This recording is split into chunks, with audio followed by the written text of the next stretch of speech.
IIT technical course YouTube channel पे एक बार स्वागत है। दोस्तों अभी जो न्यूमेरिकल की क्लासेस चल रही हैं, आज है क्लास नंबर 7। यानी अभी तक मैंने 6 क्लास अपलोड कर दिया है न्यूमेरिकल से रिलेटेड। हर एक वीडियो पे आपको 5 न्यूमेरिकल के सॉल्यूशन मिल जाएगा। ये दोस्तों को जो क्वेश्चन है तो पिछले बार आ चुके हैं। पिछला जो एग्ज़ाम हुआ था राजस्थान टेक्निकल हेल्पर और जो 2014 में हुआ था, उसमें ये क्वेश्चन पूछे गए थे। क्या होता है कि हर एक एग्जाम पे 10 से 12 क्वेश्चन या 15 क्वेश्चन आपको न्यूमेरिकल से रिलेटेड डाल देता है। तो इसलिए मैंने एक एक करके स्टेप बाय स्टेप आपको कंटिन्यू क्लास करा रहा हूँ। डेली एक वीडियो अपलोड हो रहा है हमारे यूट्यूब चैनल पे।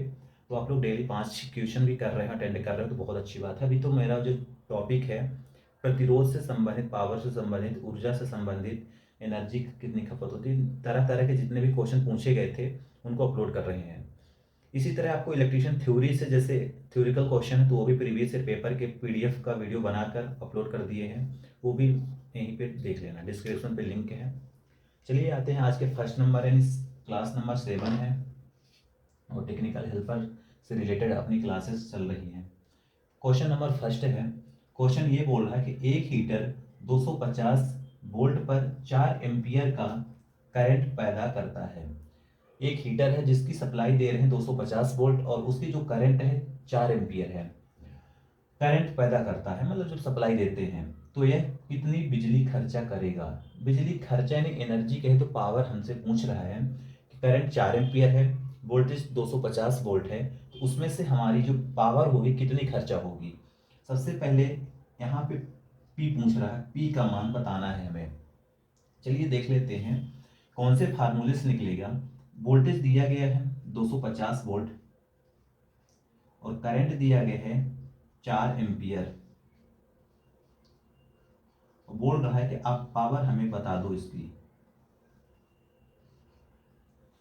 वोल्टेज का मान है 250 वोल्ट, करंट का मान है 4 एम्पियर, पावर हमें एक जान करके आपको बताना है कि पावर कितनी खर्चा हो रही है।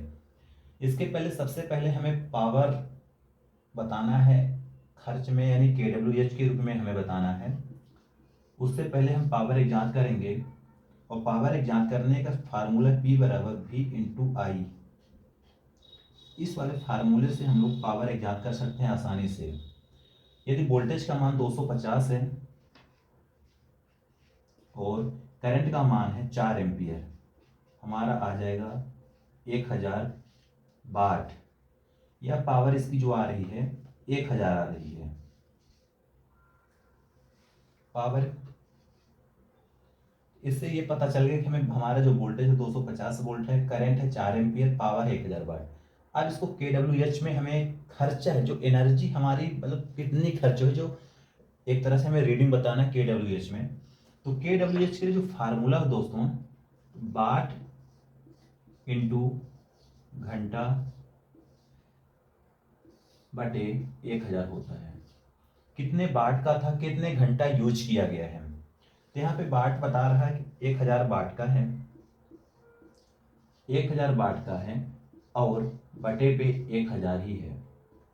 क्योंकि टाइमिंग यहाँ पे नहीं दिया गया कि हम कितने घंटे, 4 घंटे चलाए थे हीटर को या 10 घंटे चलाए थे। यहाँ पे अभी टाइमिंग डिसाइड नहीं कर रहा है, इसलिए हम टाइमिंग को लिए ही नहीं। ये बता देता कि 4 घंटे में इतनी ऊष्मा उत्पन्न कर रहा है, पावर खपत कर रहा है, तो हमें एनर्जी बता दो। अभी टाइमिंग वाला क्वेश्चन नहीं आया है। तो इसको जब हम डिवाइड करेंगे तो यहाँ पे आ जाएगा 1 KWH, यानी जितनी हमारी ये बिजली खर्च कर रहा है ये है KWH में हम बताएंगे तो 1 KWH आ जाएगा। यही होगा इसका आंसर, इस टाइप का। क्या होता है, ये छोटे छोटे क्वेश्चन बार बार रिपीट कर रहा है, ये आए हुए क्वेश्चन है, ऑफिशियल क्वेश्चन है जो पिछले बार पेपर पे आ चुके हैं। इनको सॉल्व करवाने से आपका कॉन्फिडेंस बढ़ जाएगा कि कैसे हमें पावर निकालना है, पावर निकालने का सूत्र, और फिर उसकी एनर्जी KWH में हमें बताना है, किलोवाट हार्स में। उसके लिए वाट इंटू घंटा इंटू, यदि यहाँ पे यूनिट भी पूछ लेता तो यूनिट हम बता देते, या पैसा पूछ लेता रुपया कितने रुपए की है, तो हम आगे मल्टीप्लाई करके डिवाइडेड 1000 कर देंगे तो हमारा फार्मूला वो होता है। चलिए आते हैं सेकंड नंबर क्वेश्चन देख लेते हैं। सेकंड नंबर क्वेश्चन क्या कह रहा है। क्वेश्चन नंबर सेकंड है, बोला कि 40 मिली एम्पियर करंट रेटिंग के साथ एक 470 ओम प्रतिरोध की पावर रेटिंग क्या होगी। करंट की वैल्यू है 40 मिली एम्पियर और प्रतिरोध की वैल्यू है 470 ओम। करंट की वैल्यू और प्रतिरोध की वैल्यू के साथ हमें पावर की रेटिंग बताना है कि इसमें पावर खपत कितनी होगी। सबसे पहले समझ जाते हैं, करंट जो दी गई है हमारी आई बराबर है 40 मिली एम्पियर। अब इस मिली एम्पियर को हम एम्पियर में कन्वर्ट कर देते हैं, तो 40 इंटू 10⁻³ एम्पियर हो जाएगी। इसको हम एम्पियर में कन्वर्ट कर देते हैं, मिली है तो मिली को हटाए थे, 10⁻³ हो गई। यहाँ पे आर की वैल्यू दी गई है 470 ओम, रेजिस्टेंस दिया गया है 470 ओम। अब हमें पावर निकालना है, पावर का फार्मूला से 40 मिली एम्पियर करंट रेटिंग के साथ 470 ओम प्रतिरोध की पावर रेटिंग। क्या होते हैं कि छोटे छोटे क्वेश्चन सॉल्व हम नहीं करते, ये समझ में आता है कि हमसे बनता है, जब हम एग्जाम में फंस जाते हैं ऑप्शन देखकर तो जल्दी जल्दी भूल जाता है। ये प्रैक्टिस होना बहुत अनिवार्य है, प्रैक्टिस यदि आप नहीं किए हो तो कुछ नहीं कर पाओगे एग्जाम पे। इसलिए लास्ट तक जरूर देखना और प्रैक्टिस जरूर करना, कॉपी पेन के साथ में बैठ के पढ़ना है तो, अन्यथा कोई जबरदस्ती भी नहीं है। चलिए आते हैं पावर के लिए। P बराबर होता है I² × R। इस वाले हम फार्मूले से पावर निकाल सकते हैं, क्योंकि I का मान दिया गया है, R का मान दिया है और हमें पावर एग्जाम करना है।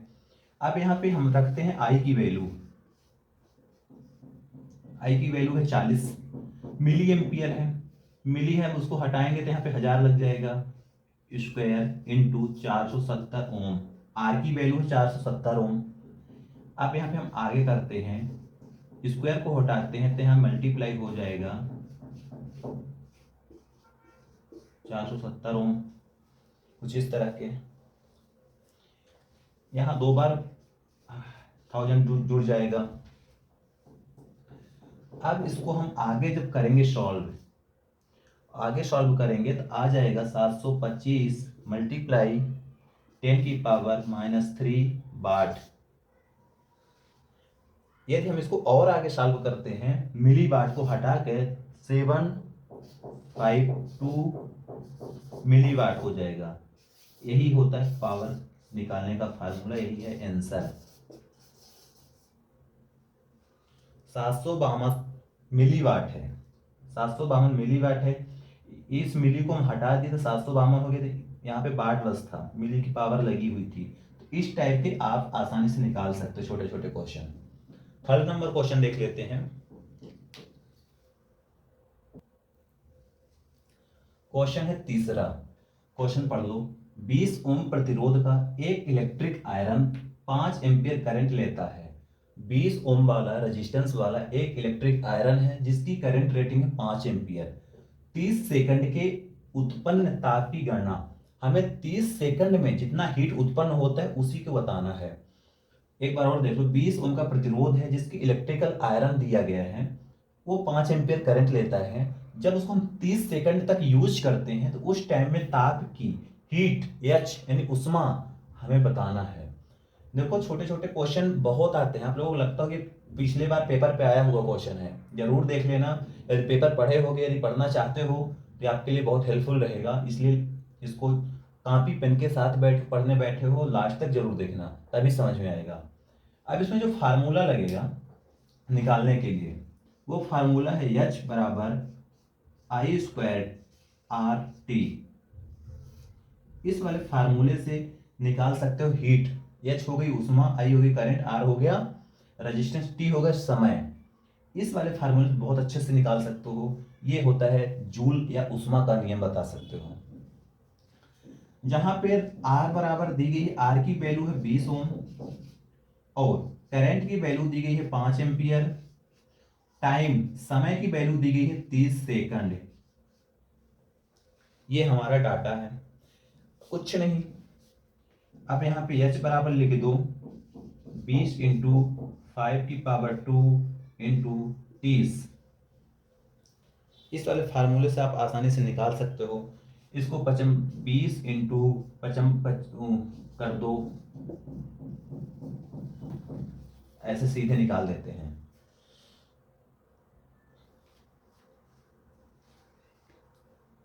भी 63 इंटू 55 बराबर हो जाएगा 1500 जूल। ये हमारा आंसर है, जूल पे निकलेगा, JUL। इसी आंसर के लिए लड़के तड़पते हैं कि एक नंबर किसी तरह मिल जाए। बस कुछ नहीं, छोटा सा फार्मूला है, ट्रिक लगेगी और तरीका होना चाहिए, बनना चाहिए, प्रैक्टिस होनी चाहिए ऐसे फार्मूले लगाने को। कुछ नहीं, H बराबर आई स्क्वायर RT, उष्मा का नियम है, जूल का नियम लगा के हम लोग बस डाटा को फिल करना था, मल्टीप्लाई कर दिया तो आसानी से निकल गया। क्वेश्चन नंबर चौथा देख लो।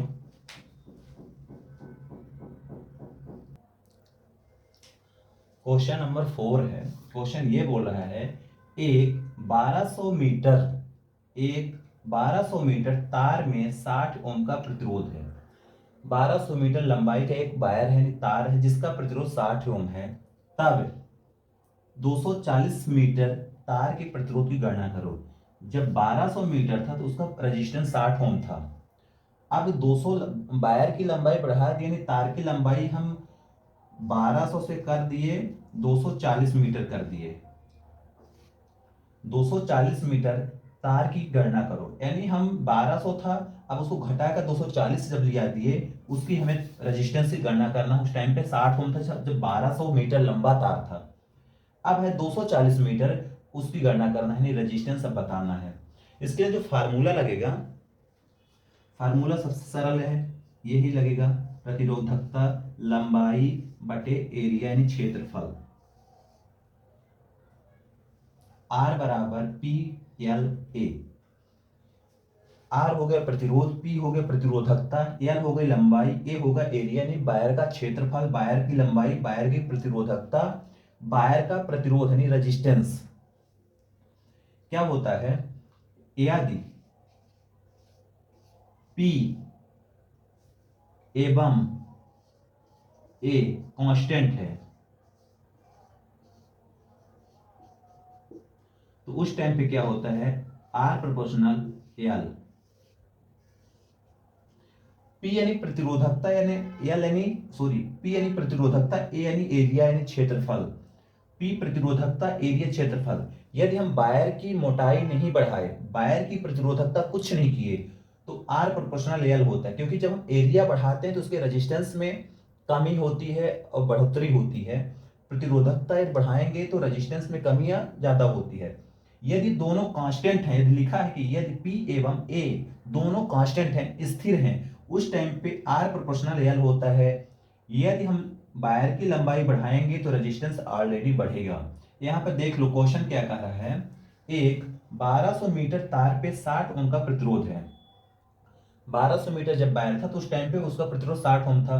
एरिया और प्रतिरोधकता कुछ नहीं किया, सेम था। उस टाइम पे लंबाई घटा दिया, यानी 240 मीटर तार की प्रतिरोधकता। यानी ये बता रहा है कि यदि हम रेजिस्टेंस की वैल्यू बढ़ाएंगे तो हमारी लंबाई बढ़ रही है, यानी लंबाई बढ़ रही तो रेजिस्टेंस ऑलरेडी बढ़ रहा है। समझ लो 200 जब 40 ओम होगी 1200 से, तो हमारा रेजिस्टेंस भी कम हो जाएगा, क्योंकि एरिया और प्रतिरोधकता में कोई भी डिफरेंस नहीं किया गया, एरिया उतनी ही जितनी पहले थी, एरिया का डाटा नहीं दिया गया है। यहाँ पे R1 देख लेते हैं।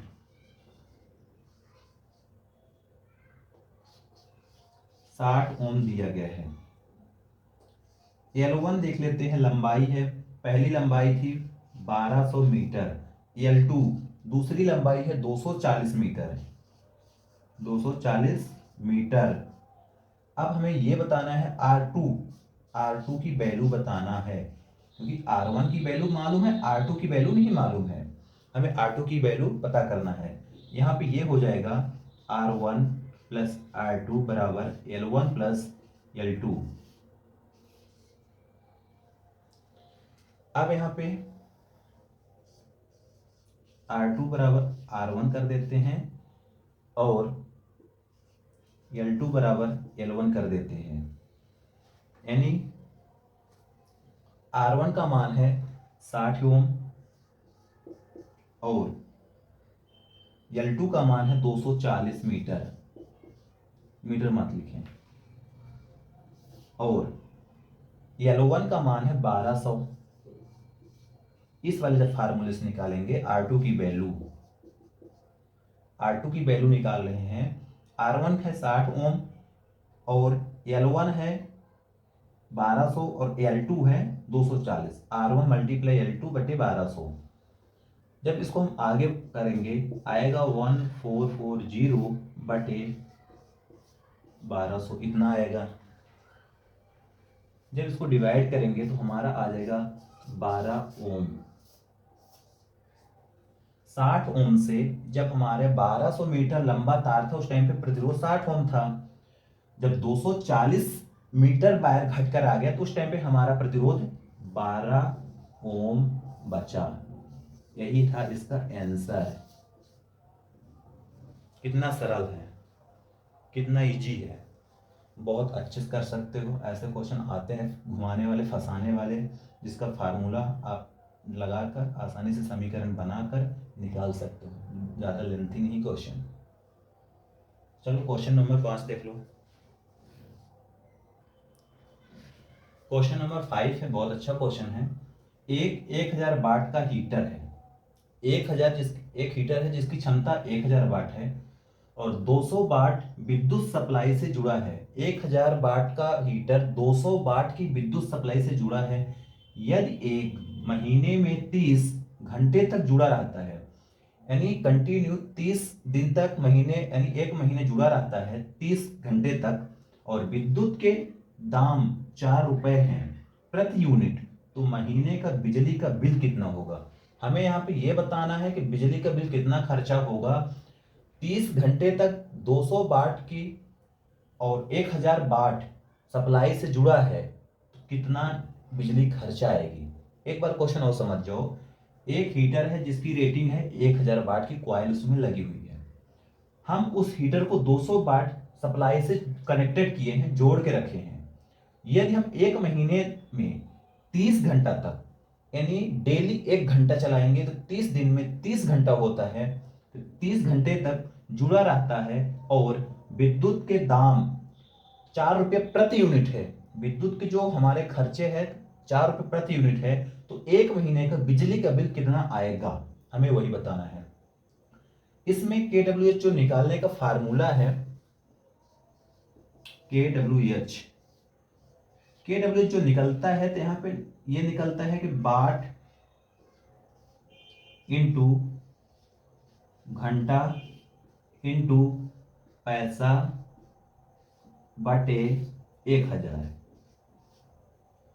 कितने वाट का बल्ब है, सॉरी हीटर है, 1000 वाट का हीटर है, तो वहां पे हम 1000 रख देंगे। कितने घंटा चलता है, 30 घंटा चला। कितने रुपया यूनिट है, 4 रुपये यूनिट है, बटे 1000 कर दोगे, आंसर निकल जाएगा। समझ में आया। वाट इंटू घंटा इंटू पैसा KWH होता है। यानी यहां पे इसका जो अगला स्टेप आएगा, बटे बराबर 12 यूनिट या 12 रुपया पैसा बताना था।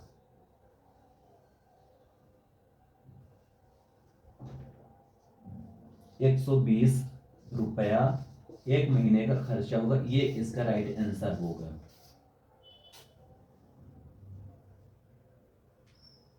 समझ में आया।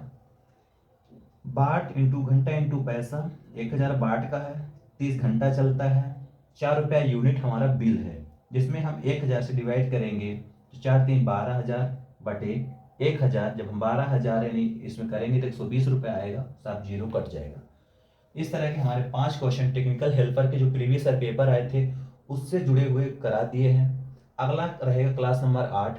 यदि अभी तक चैनल पे नए हो, सब्सक्राइब नहीं किया, चैनल को सब्सक्राइब कर लेना। इसी तरह के आपको प्रीवियस ईयर पेपर न्यूमेरिकल की क्लास मिलती रहेंगी।